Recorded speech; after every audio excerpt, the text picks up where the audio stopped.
Hello, నేను మీ CS రావు. ఆంధ్రప్రదేశ్ మాజీ ముఖ్యమంత్రి జగన్మోహన్ రెడ్డి ఆల్ ఆఫ్ సడన్గా లండన్ టూర్కి బ్రేక్ వేసుకున్నారు. దానికి కారణం ఏంటి అనే దాని మీద ఇప్పుడు చర్చ జరుగుతోంది. ప్రస్తుతం 11 మంది రాజ్యసభ సభ్యులు వైఎస్ఆర్ కాంగ్రెస్ పార్టీకి ఉన్నారు. వాళ్ళల్లో 10 మంది పార్టీ మారబోతున్నారు అనేది బ్రేకింగ్ న్యూస్.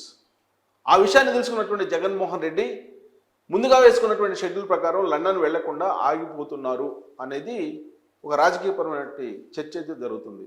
ఎలహంకా ప్యాలెస్లో ఉన్నటువంటి జగన్మోహన్ రెడ్డికి ఒక షాకింగ్ న్యూస్ తగిలింది. అదే 11 మందిలో 10 మంది రాజ్యసభ సభ్యులు బీజేపీలోకి కొంతమంది, తెలుగుదేశం పార్టీలోకి మరికొంతమంది, జనసేనలోకి ఇంకొంతమంది వెళ్తున్నారు అనేది బ్రేకింగ్ న్యూస్. ఒకవేళ జగన్మోహన్ రెడ్డి లండన్ వెళ్లకుండా ఆగిపోతే కనుక ఆ 11 మందిని ఆపగలరా అనేటువంటి చర్చ కూడా మరొకటి జరుగుతుంది. ఇంతకీ అసలు ఆ పార్టీని వీడేటువంటి 11 మందిలో 10 మంది ఎవరు అనేది కూడా చర్చ జరుగుతుంది. అందుకే బ్రేకింగ్ న్యూస్ చూస్తున్నాం. బ్రేకింగ్లో మనం ఆ వివరాలను కూడా తెలుసుకోవచ్చు. సో జగన్మోహన్ రెడ్డి అయితే తన లండన్ టూర్కి బ్రేక్ వేసుకున్నట్టు ఇప్పుడు బ్రేకింగ్ న్యూస్ వస్తుంది. 11 మంది వైఎస్ఆర్ కాంగ్రెస్ పార్టీ రాజ్యసభ సభ్యుల్లో 10 మంది జంప్ అయ్యేటువంటి అవకాశం ఉంది. తెలుగుదేశం పార్టీలోకి 3, బీజేపీలోకి 5, జనసేనలోకి 2 వెళ్ళబోతున్నారనేది తాజాగా తెలుస్తుంది. తెలుగుదేశం పార్టీలోకి మోపిదేవి వెంకటరమణ, గొల్ల బాబురావు, అలాగే బీద మస్తానరావు వెళ్ళబోతున్నారు అనేది కూడా ఇప్పుడు తెలుస్తుంది. ఆ మేరకు వాళ్ళు రాజకీయంగా ప్రయత్నాలు కూడా చేస్తూ ఉన్నారు. ఆల్రెడీ మోపిదేవి వెంకటరమణ తెలుగుదేశం పార్టీతోటి టచ్లోకి వెళ్ళిపోయారు, గొల్ల బాబురావు టచ్లోకి వెళ్ళిపోయారు, బీద మస్తానరావు ఆల్రెడీ తెలుగుదేశం పార్టీలోకి టచ్లో ఉన్నారు. గతంలో కూడా బీద మస్తానరావు తెలుగుదేశం పార్టీలో సుదీర్ఘకాలం పాటు పనిచేశారు ఆయన. సో మోపిదేవి వెంకటరమణ తెలుగుదేశం పార్టీకి టచ్లోకి వచ్చారు, అలాగే గొల్ల బాబురావు కూడా టచ్లోకి వచ్చారు. ఇక మిగిలినటువంటి వాళ్ళు బీజేపీలోకి వెళ్ళబోతున్నారు. బీజేపీలోకి వెళ్ళేటువంటి వాళ్ళ జాబితాలో ఉన్నటువంటి వాళ్ళు చాలా పెద్ద లిస్టే ఉంది. 5 వెళ్ళబోతూ ఉన్నారని కూడా తెలుస్తుంది. వాళ్ళలో ప్రధానంగా చూసుకుంటే కనుక విజయసాయి రెడ్డి గత కొంతకాలంగా ఈ రాజ్యసభ సభ్యుల్ని విలీనం చేయడానికి బీజేపీలో ప్రయత్నం చేస్తున్నారనేది కూడా వినిపిస్తుంది. సో విజయసాయి రెడ్డి వెళ్తారా లేదంటే వైవి సుబ్బారెడ్డి వెళ్తారా అనేది చర్చ కూడా నడుస్తుంది.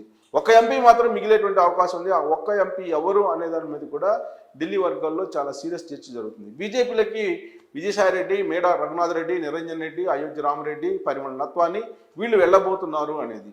అదే జనసేనలోకి పిల్లి సుభాష్, అలాగే ఆర్ కృష్ణయ్య వీళ్ళిద్దరూ వెళ్ళబోతున్నారు అనేది కూడా వినిపిస్తుంది. సో ఎవరు ఏ పార్టీలోకి వెళ్ళబోతున్నారు అనేది క్లారిటీ వచ్చింది. కాబట్టి ఇక వైఎస్ఆర్ కాంగ్రెస్ పార్టీ రాజ్యసభలో గుర్తింపు ఉంటుందా అని అంటే ఒకే ఒక రాజ్యసభ సభ్యులు ఉండేటువంటి అవకాశం ఉంది. ఆ రాజ్యసభ సభ్యుడే వైవి సుబ్బారెడ్డి, జగన్మోహన్ రెడ్డికి బాబాయ్ అని కూడా చెప్తూ ఉన్నారు. సో విజయసాయి రెడ్డి తరచూ ఇటీవల కాలంలో ఢిల్లీ కేంద్రంగా చేసుకొని అమిత్ షాని కలుస్తూ ఉన్నారు. అమిత్ షా తోటి తరచూ భేటీ అవుతున్నారు. భేటీ అనే ప్రతిసారి కూడా రాజ్యసభలో వైఎస్ఆర్ కాంగ్రెస్ పార్టీ బీజేపీలో విలీనం కాబోతుంది అనేటువంటి ఒక చర్చ అయితే నడుస్తూ వచ్చింది. ఇప్పుడు అది సాకారం కాబోతుంది అనేది ఇప్పుడు ఢిల్లీ వర్గాల నుంచి లేటెస్ట్గా అందుతున్నటువంటి సమాచారం.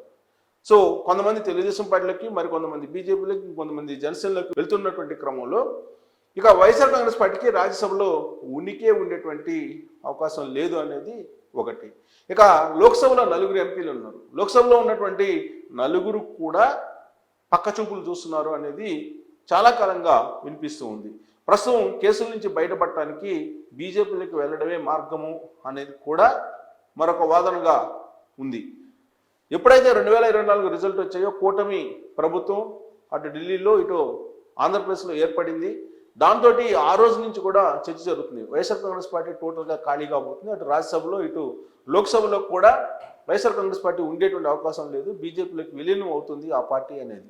గతంలో కూడా మనం తెలుగుదేశం పార్టీ రాజ్యసభలో బీజేపీలో విలీనమైన సంఘటన మనం చూసాం.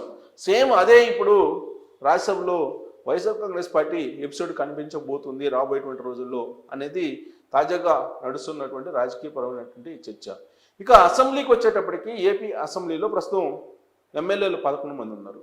ఈ 11 మందిలో ఒక 3 తప్ప మిగతా వాళ్ళు తెలుగుదేశం పార్టీలోకి వెళ్ళేటువంటి అవకాశం ఉంది. అసెంబ్లీలో వైఎస్ఆర్ కాంగ్రెస్ పార్టీ తెలుగుదేశం పార్టీలో విలీనం అయ్యేటువంటి అవకాశం ఉంది అనేది కూడా తెలుస్తుంది. సో రాయలసీమకు సంబంధించినటువంటి ఎమ్మెల్యేలే తెలుగుదేశం పార్టీతోటి టచ్లో ఉన్నారు ఎక్కువ మంది అనేది కూడా వినిపిస్తుంది. అదే జరిగితే కనుక రాబోయేటువంటి రోజుల్లో కొన్ని చోట్ల బై ఎలక్షన్స్ కూడా వచ్చేటువంటి ఛాన్సెస్ ఉన్నాయనేది మరొక న్యూస్. ఇంతకీ అసలు కడపలో ఎమ్మెల్యేగా జగన్మోహన్ రెడ్డి కొనసాగేటువంటి అవకాశం ఉందా? ప్రస్తుతం అయితే ఆయన పులివెందుల ఎమ్మెల్యేగా ఉన్నారు. సో కడపలో అవినాష్ రెడ్డి ఉన్నాడు. అవినాష్ రెడ్డి త్వరలోనే వివేకానంద రెడ్డి మర్డర్ కేసులో జైల్లోకి వెళ్ళబోతున్నారు అని చెప్పి తెలుస్తుంది. సో వివేకానంద రెడ్డి మర్డర్ కేసులో అవినాష్ రెడ్డి జైలుకి వెళ్తే కనుక అక్కడ ఉప ఎన్నిక వచ్చేటువంటి ఛాన్సెస్ లేకపోలేదు. ఇక పులివెందుల్లో జగన్మోహన్ రెడ్డి ఎమ్మెల్యేగా ఉన్నారు. కానీ ఇప్పుడున్నటువంటి ఎమ్మెల్యేలో 8 మంది వెళ్ళిపోతే మిగిలినటువంటి ఎమ్మెల్యేలతోటి జగన్మోహన్ రెడ్డి కొనసాగేటువంటి అవకాశం ఉందా అని అంటే ప్రస్తుతం మారుతున్నటువంటి రాజకీయ పరిస్థితుల దృష్ట్యా జగన్మోహన్ రెడ్డి కడప ఎంపీగా పోటీ చేస్తారు, పులివెందుల ఎమ్మెల్యేగా రాజీనామా చేసి అనేది కూడా వినిపిస్తుంది. ఢిల్లీ వెళ్ళి ఢిల్లీ నుంచి రాజకీయాలు చేయాలి, ఢిల్లీ రాజకీయాలు కీలకంగా మారాలనేది జగన్మోహన్ రెడ్డి యొక్క ఆకాంక్షగా ప్రస్తుతం ఉంది అనేది ఆయన అభిమానుల్లో తాజాగా వినిపిస్తూ ఉంది. సో ఇలాంటి పరిణామాల దృష్ట్యా జగన్మోహన్ రెడ్డి లండన్ టూర్ని బ్రేక్ వేసుకున్నారు. ఏ రోజైనా ఏదైనా జరిగేటువంటి అవకాశం ఉంది రాజకీయాల్లో అనేది ఆయనకున్నటువంటి ఇన్ఫర్మేషన్. సాధారణంగా ఆయన యలహంక ప్యాలెస్ నుంచి బయటకు రావట్లేదు. అక్కడికే ఈ వీకెండ్లో కొంతమంది ఐఏఎస్లను ఐపీఎస్లను పిలిపించుకుని మాట్లాడుతున్నారు. అలాగే కొంతమంది అధికారులు కూడా అక్కడికే వెళ్ళి మాట్లాడుతున్నారు. సన్నిహితంగా ఉండేటువంటి కొంతమంది ప్రజాప్రతినిధులు కూడా అక్కడికే పిలిపించుకొని మాట్లాడుతూ ఉన్నారు జగన్మోహన్ రెడ్డి అనేది తెలుస్తోంది.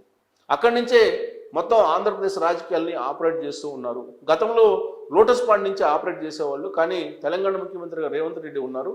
దాంతో ఆయన లోటస్ పాయింట్ కాకుండా హైదరాబాద్ నుంచి బెంగళూరుకు మార్చారనేది.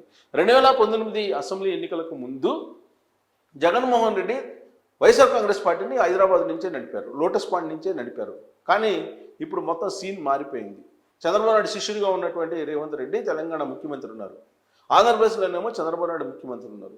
దీంతో ఈ 2 రాష్ట్రాల్లో జగన్మోహన్ రెడ్డికి ఎంట్రీ లేకుండా అయిపోయింది, స్వేచ్ఛగా రాజకీయాలు చేయడానికి అవకాశం లేకుండా పోయింది అనేది ఆయన అభిమానులు చెబుతున్నటువంటి మాట.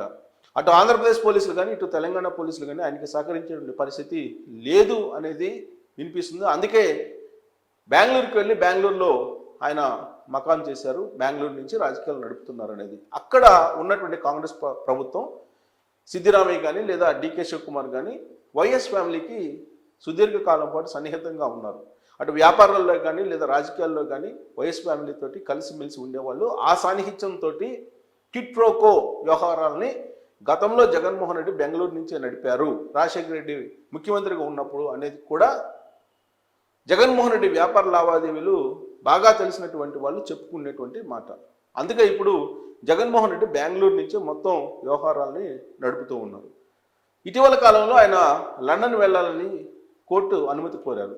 ఆయన ప్రస్తుతం బెయిల్ మీద ఉన్నారు, కండిషన్ బెయిల్ మీద. విదేశాలకు వెళ్ళాలంటే ఖచ్చితంగా కోర్టు అనుమతి కావాలి. అందుకే సిబిఐ కోర్టుకి ఆయన దరఖాస్తు చేసుకున్నారు. తన కుమార్తె పుట్టినరోజు ఉంది, సెప్టెంబర్లో లండన్ వెళ్ళడానికి అనుమతి ఇవ్వండి అని చెప్పి పిటిషన్ వేశారు. ఆ పిటిషన్ పరిశీలించినటువంటి కోర్టు అనుమతి ఇచ్చింది అని చెప్పి ఇటీవల కాలంలో 2 రోజుల క్రితం కొన్ని సోషల్ మీడియాలో వచ్చినటువంటి వార్త. బట్ అఫీషియల్గా ఆయనకి అనుమతి లభించిందా లేదా అనేది ఇంకా స్పష్టత రావట్లేదు, ధృవీకరించలేనటువంటి పరిస్థితి. అయితే ఈ లోపుగా ఆయన అసలు లండన్ టూర్కే వెళ్లకుండా మానుకుంటున్నారు స్వచ్ఛందంగా ప్రస్తుతం మారుతున్నటువంటి రాజకీయ పరిస్థితుల్లో అనేది ఇంకొక వాదన కూడా వినిపిస్తుంది. షెడ్యూల్ ప్రకారం అయితే సెప్టెంబర్ 3వ తారీఖున ఆయన లండన్ వెళ్ళాలి. 20వ తారీఖు వరకు లండన్లోనే ఉండి 22 లేదా 21వ తారీఖున ఆయన మళ్ళీ తిరిగి వస్తారనేది కోర్టుకి తెలిపినటువంటి సమాచారం. అయితే ఇప్పుడు లండన్ టూర్నే రద్దు చేసుకున్నారు అనేది. సో అటు ఢిల్లీలో ఇటు ఆంధ్రప్రదేశ్లో మారుతున్నటువంటి రాజకీయాల దృష్ట్యా జగన్మోహన్ రెడ్డి లండన్ టూర్ని బ్రేక్ చేసుకున్నారు. ఆపేసుకోవడం ద్వారా, లండన్ టూర్ని రద్దు చేసుకోవడం ద్వారా వైఎస్ఆర్ కాంగ్రెస్ పార్టీని జగన్మోహన్ రెడ్డి కాపాడుకోగలడా అనేటువంటి చర్చ రాజకీయాల్లో చాలా బలంగా వినిపిస్తూ ఉంది. సో ఇప్పుడు అటు బీజేపీ ఇటు జనసేన తెలుగుదేశం పార్టీ బలమైనటువంటి కూటమి, ఆ కూటమిని ఢీకొట్టేటువంటి సత్తా బలము జగన్మోహన్ రెడ్డికి ప్రస్తుతం అయితే లేదు అని తెలుస్తుంది. అందుకే ఇప్పుడు ఆయన ఎంపీలను కాపాడుకోలేనటువంటి పరిస్థితి నెలకొంది, ఎమ్మెల్యేలను కాపాడుకోలేనటువంటి దీనస్థితిలో రాజకీయంగా ఆయన ఉన్నారు. ఇలాంటి సంక్లిష్టమైన సంక్షోభం నుంచి ఆయన బయటపడేటువంటి అవకాశం ఉందా లేదా కాంగ్రెస్ పార్టీ వైపు మొగ్గు చూపి ఇండియా కూటమి వైపు వెళ్తారా అని అంటే ఇటీవల కాలంలో వక్ఫ్ భూములకు సంబంధించిన బిల్లు విషయంలో లోక్సభలో రాజ్యసభలో ఆయన వ్యతిరేకించారు. ఆ బిల్లుని ఎన్డీఏ పెట్టినటువంటి బిల్లుని తొలిసారిగా వ్యతిరేకించారు. గత 5 సంవత్సరాల నుంచి తీసుకుంటే 2019 నుంచి 2024 వరకు కూడా పార్లమెంటు వేదికగా ఏ బిల్లు పెట్టినా కానీ ఎన్డీఏ మద్దతు ఇస్తూ వచ్చారు జగన్మోహన్ రెడ్డి. 2024 ఫలితాల తర్వాత కూడా ఎన్డీఏకి మద్దతు ఇస్తాం విడతల వారీగా బయట నుంచి అనేటువంటి విషయాన్ని కూడా ఆయన ప్రకటించారు. కానీ ఇప్పుడు పరిస్థితులు మారిపోయాయి. బీజేపీ ఆయన్ని నమ్మేటువంటి పరిస్థితి లేదు. బీజేపీ వైఎస్ఆర్ కాంగ్రెస్ పార్టీని వద్దనుకుంది. ఈ క్రమంలో వైఎస్ఆర్ కాంగ్రెస్ పార్టీలో ఉన్నటువంటి ఎంపీలు లేక ఎమ్మెల్యేలు పక్కచూపులు చూస్తున్నారు. వాళ్ళని ఆపడానికి జగన్మోహన్ రెడ్డి ఎంత ప్రయత్నించినప్పటికీ వాళ్ళు ఆగేటువంటి సిచ్యువేషన్ కనిపించట్లేదు. అటు రాజ్యసభలో, లోక్సభలో, ఆంధ్రప్రదేశ్ అసెంబ్లీలో వైఎస్ఆర్ కాంగ్రెస్ పార్టీ ప్రభుత్వంలో ఉన్నటువంటి పక్షంలో విలీనం కాబోతుంది అనేది లేటెస్ట్ న్యూస్ అప్డేట్ కూడా అదే. అందుకే Jaganmohan Reddy London tour break చేసుకున్నారు. దీని కారణంగా పరిస్థితుల్ని తనకు అనుకూలంగా మార్చుకోగలరా జగన్మోహన్ రెడ్డి అనే దాని మీద మీ అభిప్రాయాలు తెలియజేయచ్చు. Thank you very much.